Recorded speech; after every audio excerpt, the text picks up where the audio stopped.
Yes. Let's just get out the fabulous, flashy, fantastic, three-dimensional blackboard. Oh, look at that. Look at that. Here we have kangaroo-shaped objects who would like to be fed. Now, in the past year, I have taught 6 wild kangaroos to eat bread. Some of them, come on Kevin, come on. Don't make a liar out of me, I've got YouTube running, mate. Some of them eat out of my hand, some of them don't.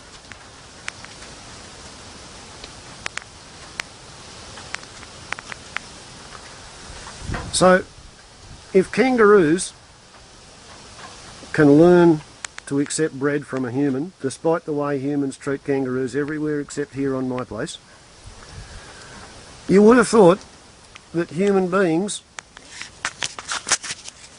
would have been able to pay attention to the idea of putting a solar panel on the roof of a car. Wouldn't you? Hey YouTube, Warble's on a lot here, with a kind of a trick question. Question's this: if I could show you the best, the simplest, the cheapest and the most effective way to modify existing petroleum burning road vehicles to improve their fuel efficiency, would you be interested in knowing more about it? Please don't think it's a trick question, because that's exactly what I'm about to show you. If you don't have a petrol powered road vehicle, pay attention anyway. You might know somebody who you can pass the tip along to. Because it's a fuel efficiency improvement device, the onus is on me to demonstrate that this has been checked out by the government and found not to be bullshit.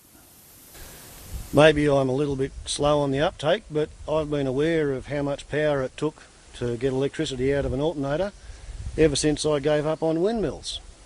But it wasn't until 3 years ago that I paid attention to what's happening under the bonnet of a normal motor car. The trigger event was when my electric windows were failing to operate. As it happens, my son is an apprentice auto electrician, so 3 years ago for my birthday he borrowed my car to see what was wrong with the windows. And he gave it back a week later and said, "Dad, your battery was half flat." It took 35 minutes with the engine doing 2,000 revs with a 2-to-1 step-up belt, driving the alternator, so the alternator was doing 4,000 revs and it was its peak efficiency. And after half an hour, 35 minutes, he said your battery came up to 13.3 volts. And in those days, the battery was twice the size of this one. And I thought to myself, gee, I wonder how the battery got to be that flat. For the first time in my life, I did the maths on it. And I realised that whereas cars are designed with an electrical system that takes 45 minutes to fully recharge the battery after every engine start, I live 15 minutes out of town, maybe 18 minutes. So my battery was never ever being fully recharged, and it had stabilised part flat so that it was able to suck between 1/2 and 3/4 output from the alternator. So at 2-to-1 step up, we know full output from a 50 amp alternator takes 8 horsepower.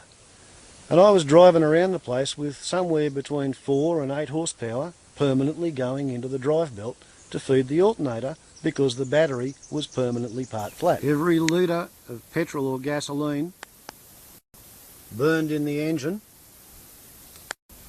becomes 2.5 kilograms of carbon dioxide. So this car used to use a lot of fuel. I was lucky to get 8 kilometres per litre per month before I modified it. I now get 10.66 kilometres per litre per month, cruising at 100 kilometres an hour on the highway, 3/4 of the time, 20% of the time in town, at 50 kilometres an hour, 5% in 4-wheel drive off-road.